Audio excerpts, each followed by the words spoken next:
Hi everyone, this is Zoha. Happy New Year, and welcome back to another episode of Street Talk, which is brought to you by the Urban Violence Research Network. Today we have with us a very special guest and a very dedicated researcher, Mr. Abdul Basit, who Basit is a research fellow at the International Center for Political Violence and Terrorism of the S.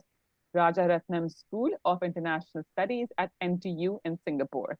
Basit is originally from Pakistan, but he researches on politics, violence, religious extremism, terrorism, and security across South Asia. He has published widely in academic journals and also newspapers. And today, Basit will be speaking with us a little bit about his research and analysis, focusing on urban militancy and terrorism in Afghanistan and South Asia. So, welcome, Basit, and thank you for joining us today. Thanks for having me, Zoa. It's a Uh, pleasure. Great, thank you so much. So if we can just start off if you can just tell our viewers and our members and everyone who's watching and listening to this a little bit about your research and your background, and what are your current academic interests, and what got you interested in looking at terrorism and security and militancy in South Asia. So, so I have an MPhil in international relations from Qaid University, Pakistan, and I did that in 2009 June. Now, as you all know, that when we were growing up and were doing our graduate and postgraduate studies, most of the events unfolding in front of us, around us, were most or less related to terrorism or the so-called global war on terror. So most of the researching topics that we picked for our graduate studies, postgraduate studies, uh, somehow or the other, terrorism was coming into those questions.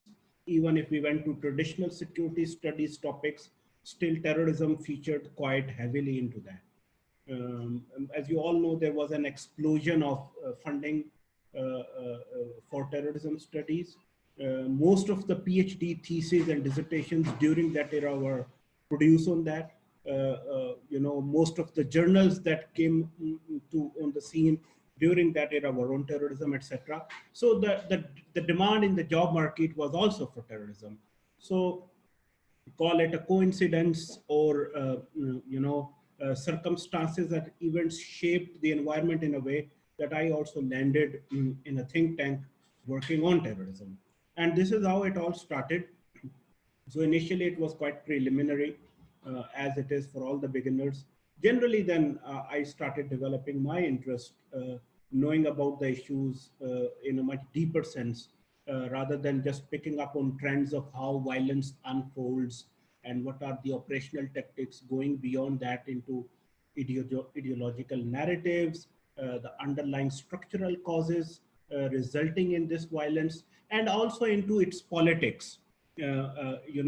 Because most of the narratives out in the media were quite pro-state narratives, right? But we also know that certain states also support or are sponsors of terrorism. So how is that state versus the non-state dynamics playing out in the field of terrorism studies? So yeah, this is how I started. Initially, my area of focus was Pakistan, and but as you know, that without understanding the developments in Afghanistan, you can't understand Pakistan. So it extended into Afghanistan, and then generally because of these groups which have their presence beyond borders. For instance, al-Qaeda and ISIS have their tentacles in India and Bangladesh as well. So then I developed some interest and expertise about these groups in these countries as well. Okay, great. That's quite extensive, and I know you've been doing this research for several years now, and so it's good you mentioned that you've been looking at both Afghanistan and Pakistan, because I think, like you said, it's you can't really understand one without understanding the other. I think so.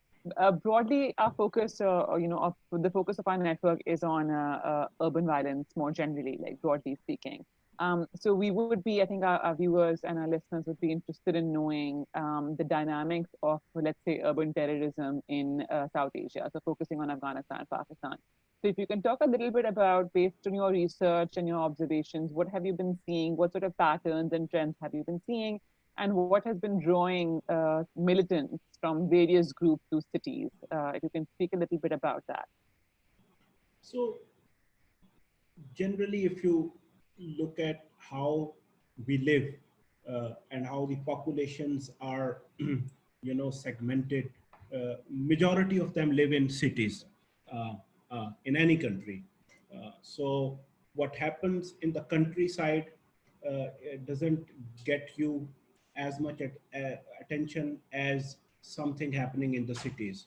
Uh, Anything big happening in a countryside can still be ignored, but even a small incident happening in a city or in urban setting because of the access media, social media, and other things is sometimes even blown out of proportion. So disproportionate attention is given to the incidents and events in the cities.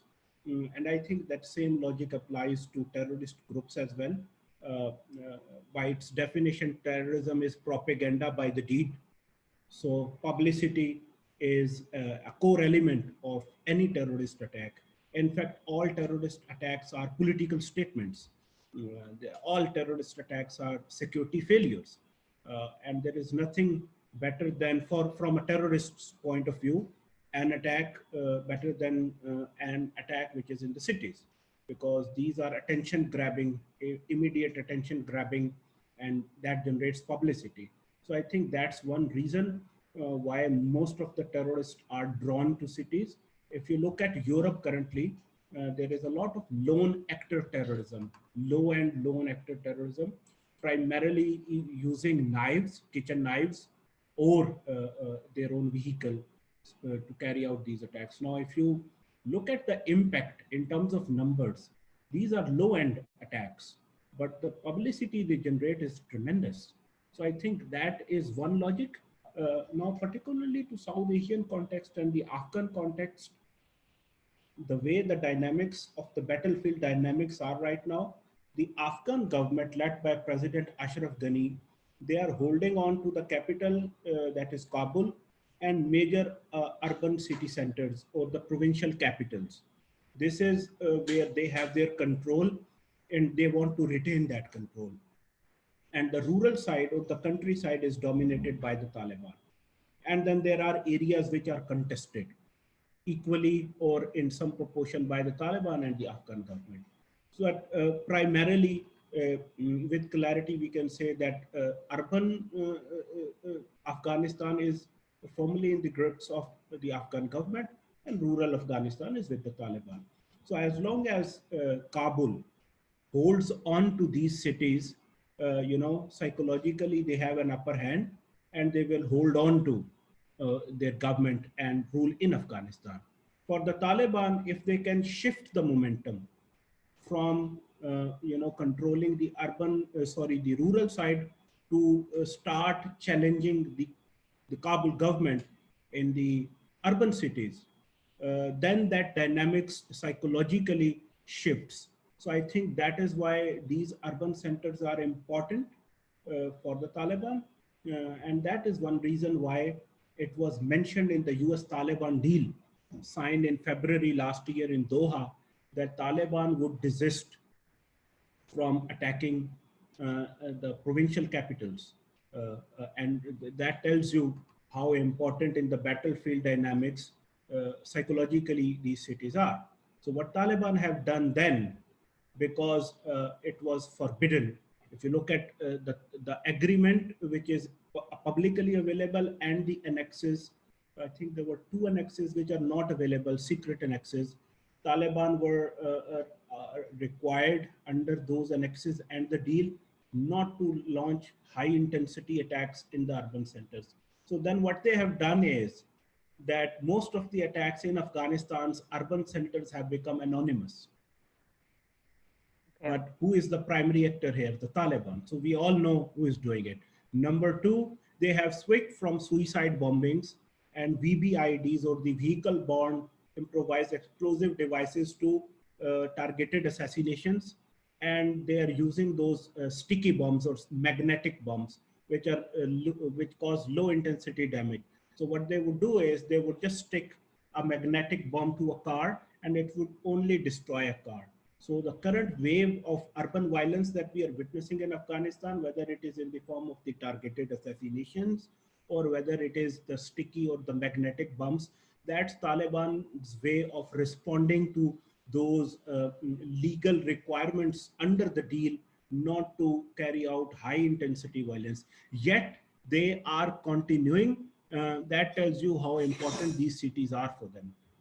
So that's really interesting. So in a way, what you're saying is that they are sort of trying to, adhere to the requirements of the deal. So they're not carrying out major attacks. At the same time, they want to stay relevant because you said like cities.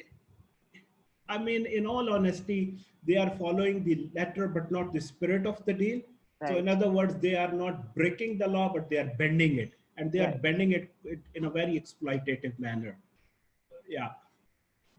And have they? But you're saying that they're doing it a little bit more quietly now. So are they not taking full credit for these attacks? Is that what's happening? Yeah, I mean, we can call them as gray attacks. I mean, no one is claiming them. But if you look at the modus operandi, if you try to connect those dots that who is making these magnetic bombs and carrying out, I mean, most of the people who have been killed in this wave of targeted assassinations have been vocal Taliban critics, whether it is the journalist. The other day, unfortunately, two female judges in Kabul were eliminated, media personnel or politicians. They were all staunch critics of the Taliban.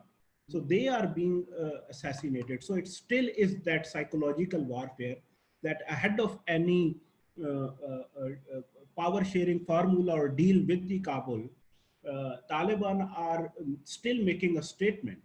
They are intimidating people who have been opposing them. So still they are trying to utilize, but definitely I think they are, I mean, they are following the deal in letter, but not in spirit.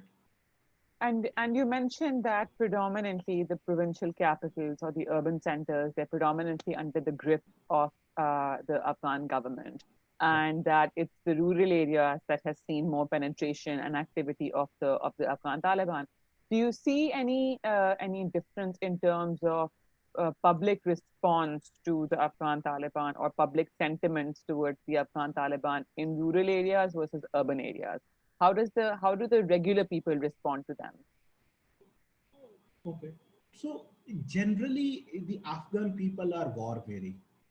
There is a war fatigue, and that war fatigue is not just among the common Afghan people. All the stakeholders who have been in this war for the last 20 years are exhausted. America clearly wants to leave. At their end, the Taliban are equally exhausted because it has been an endless war. Kabul is exhausted, but of all the stakeholders, the most important one are the Afghan people. They want peace. So, at one level, frankly, it doesn't really matter to them that who rules as long as there is stability, peace, and order in Afghanistan. So, to that extent, I won't say that there are any sympathies for the Taliban, but if they get peace and the bloodshed, comes to an end, and if they have to choose lesser of the two evils there, they would go for it in exchange for peace and cessation of hostilities.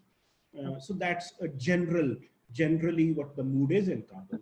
Now, the people who live, particularly the younger Afghans, after 9/11, who have been to colleges, who have been to universities, particularly those who went to various Western universities for their education, who have seen a stable career, females as well, who have gotten their rights. They are in the public spaces, they are doing jobs, and they can pursue their own careers. So Afghanistan, as far as urban Afghanistan is concerned, in the last 20 years, it has changed. And there is no sympathy for the Taliban. These young Afghans who are urban and they want to have stable career, they have seen democracy, They have developed their own worldview. They can't go back to that regressive way of, Taliban ruling. They are staunchly opposed to it. So there is literally no sympathy for the Taliban as far as urban Afghan youth are concerned. But then again, that question of what about peace then?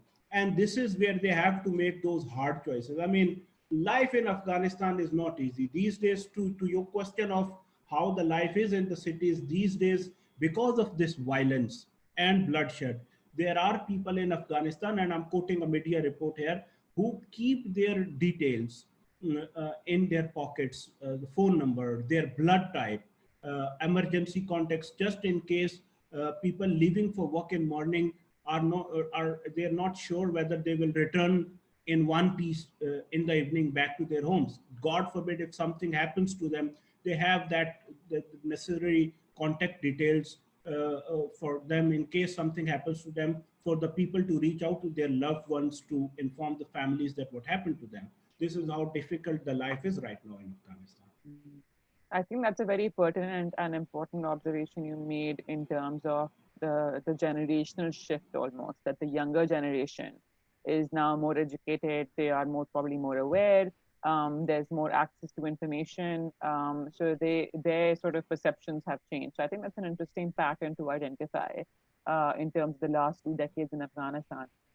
What we've also seen in the last few years is the entrance of other groups in I mean, there's always been like, multiple groups operating in Afghanistan. But what we've seen, let's say since 2000, I think maybe 16 or even earlier, 15 maybe, is the entrance of the Islamic State or ISIS in Afghanistan. To what extent have they been similarly drawn towards urban areas, and to what extent have they been operating in cities, and have they also been able? Have they also sort of shortlisted or what's it called, or selected certain cities as their targets in order to get that kind of attraction and attention on the media? So generally, if you look at the trend of violence in Afghanistan into group dynamics, so the Haqqani network, before ISIS really burst onto the scene in the Afghan landscape, Haqqani network dominated the urban landscape of violence. They were known and they were notorious for their high-profile attacks in Kabul's green zone or diplomatic areas, and they developed that notoriety thanks to their commando style daring attacks. Later on, as negotiations started between the Taliban and America in Qatar, Haqqani network then kind of moderated its urban violence, and then Islamic State of Khorasan province, or ISKP, it moved into that space, particularly when this US Taliban deal was put in place. It clearly demanded the Taliban, if not a full ceasefire, at least a reduction in violence. So the Taliban really had to reduce violence. Now, when the Haqqani network and the Taliban reduced that violence to create goodwill with the Americans, then ISKP exploited that vacuum. And it has, and we saw the attack on Kabul Maternity Hospital, the jailbreak, Nangarhar jailbreak. There were attacks on the Shia community in Kabul, and there were many other attacks, high profile attacks. So this is how then ISKP moved into that space. Now, ISKP, in addition to attracting militants from various groups, whether it is the Afghan Taliban, Tehrik-e-Taliban Pakistan, or the anti-Shia sectarian groups of Pakistan, such as Lashkar-e-Jhangvi, Jandullah, etc., it has also created a niche presence among the radical educated urban youth of middle and upper middle class, both in Pakistan and Afghanistan. We have the example of Saad Aziz group in Karachi in front of us.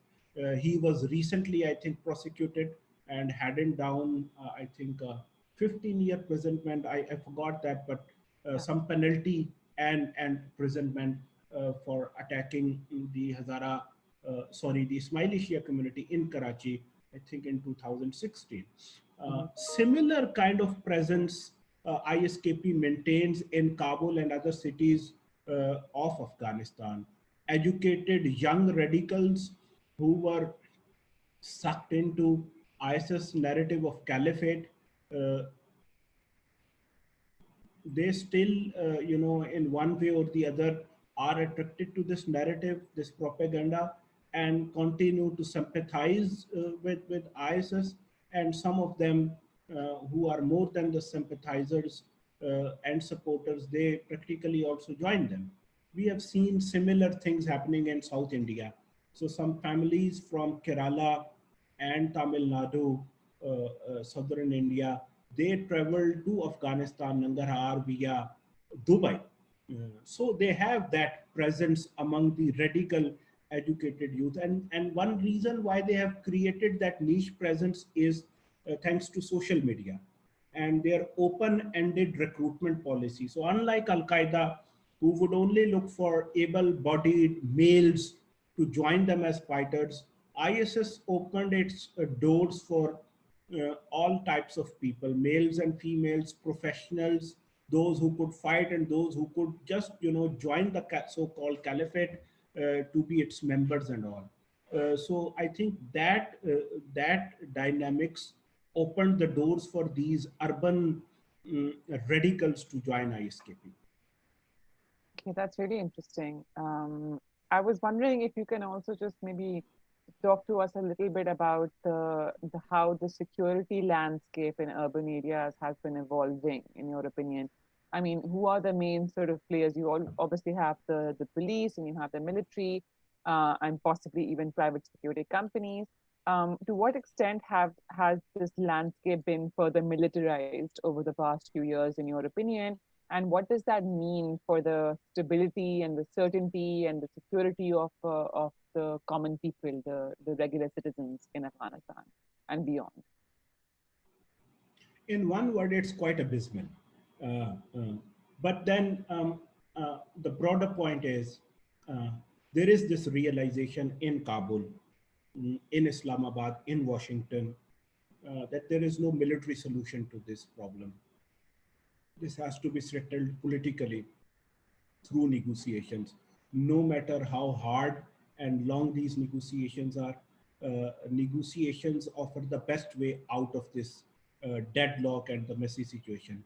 So right now, if I try to kind of describe and define the security situation, I would say that it is strategically stalemated. uh, uh, uh, we are caught in a situation where Kabul is not losing and the Taliban is not winning. Taliban as a group is strong, but it's not strong enough to overthrow Kabul militarily. Kabul is weak, but it is not weak enough to lose the urban Afghanistan to the Taliban. So you are caught in a deadlock, and negotiations then you offer the best way out of this. Uh, in in this situation, then Taliban as well as Kabul try to maximize their ground situation to have a better bargain at the negotiation table. We are not there yet, but this posturing on the ground is going on. So this is how the security is now. As far as actors or security and non-security actors are concerned, so you have Afghan police, you have Afghan military, you also have these private militias, militias which are supported by the US as well as the militias which are supported by the Afghan government to fill the security vacuums. Also, alongside that, what we are currently witnessing in Afghanistan is the return of warlordism. So there are these influential warlords who are going around telling like-minded groups, tribes, and people that if they don't join hands and come together, because you know that the Kabul government is politically quite divided. Mm. There is so much of political bickering almost on almost every issue. These divisions are along ethnic lines, these divisions are along political lines, and these divisions are also along ideological lines. So these warlords are going around telling people that if they don't come together, they might lose power eventually, right? If in case America leaves, it will be a matter of months, if not weeks, that the power dynamics in Afghanistan will shift. So then what is going on as a result of this sentiment that without America, Kabul cannot survive?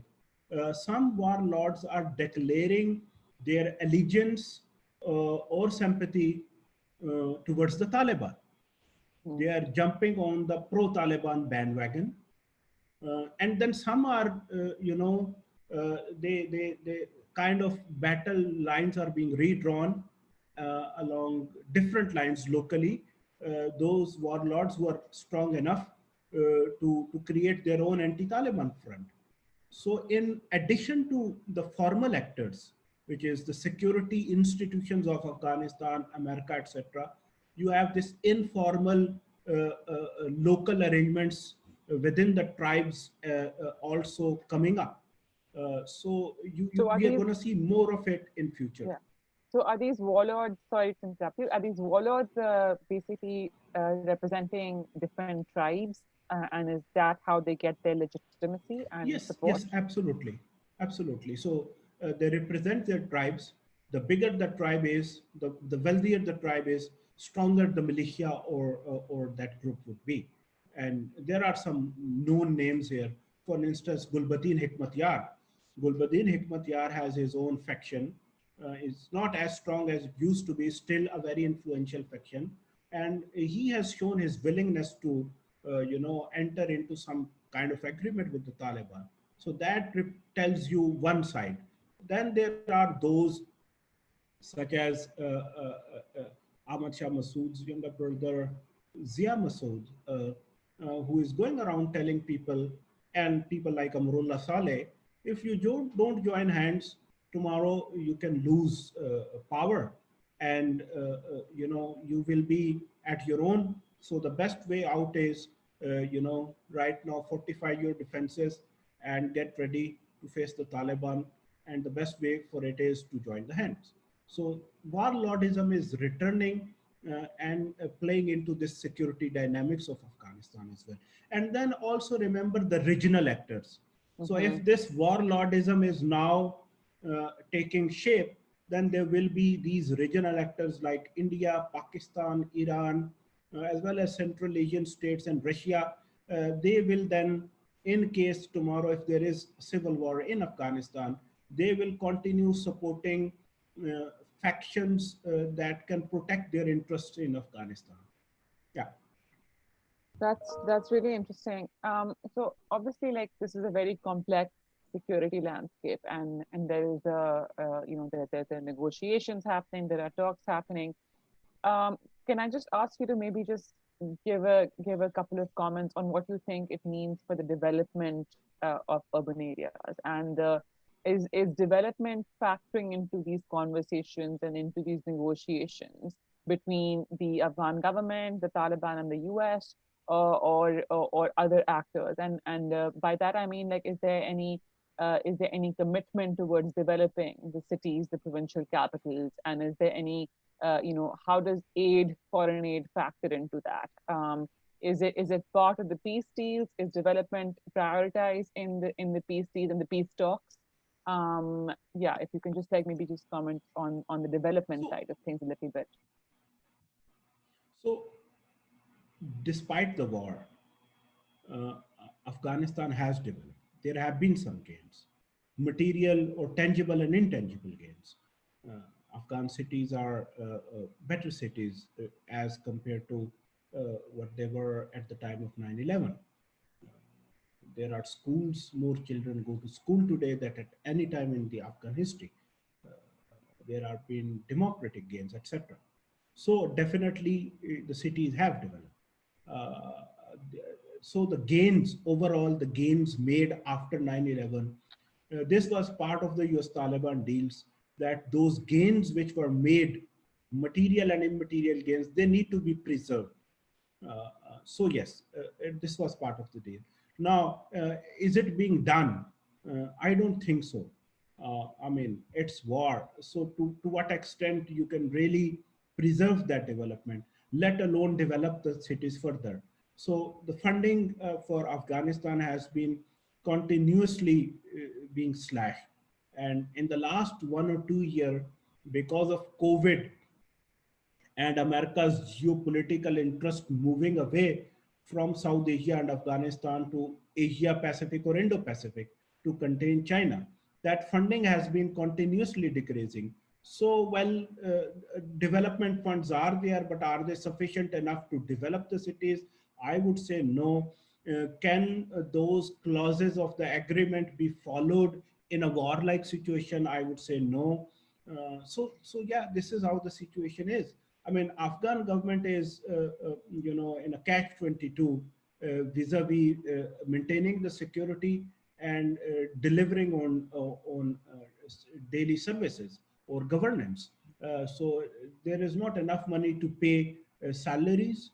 So in that situation, you can well imagine to what extent they are developing the cities. So if they can preserve the gains, post 9/11 gains in the cities, I think that in and of itself will be a huge achievement. But as of now, I don't see that happening. Yeah, In that's fact, exactly. I see situation deteriorating further in coming months and years. That definitely sounds, concerning, and obviously it's a tough balance. It's not easy to find that balance between security and development. But Basit, thank you so much for joining us. This was a very exciting and a very informative discussion, and I think we all have learned a lot from your analysis and your comments. I think Thanks. in the near future, and also in the long term, I think urban security and urban stability will be an ongoing challenge for most governments and states, especially in the developing world. And both because of the rapid urbanization that we're seeing in places like South Asia, but also because of the very present and developing threats of radicalization and extremism around the world, which will of course continue to be felt in the cities around the world, but particularly in the global South. So I imagine there will always be, substantial interest in both academia and policy circles to study and understand urban conflict and urban terrorism and post-conflict cities and security in post-conflict cities. So I think South Asia, especially Afghanistan and Pakistan, still has, important insights to offer in this regard. And I think we've learned that a lot from your comments and your insights today. So thank you for speaking with us, Basit, and Thank I you. wish you well for your ongoing research projects and for your academic journey ahead. And please share your publications with us. We would love to promote them through our network, of course. Sure. So thank you everyone for tuning in, and don't forget to follow the Urban Violence Research Network on Twitter, LinkedIn, and Facebook. You can also register to our network through our website, which is urbanviolence.org. So thank you everyone, and see you next time. Bye-bye. Thanks, Basit.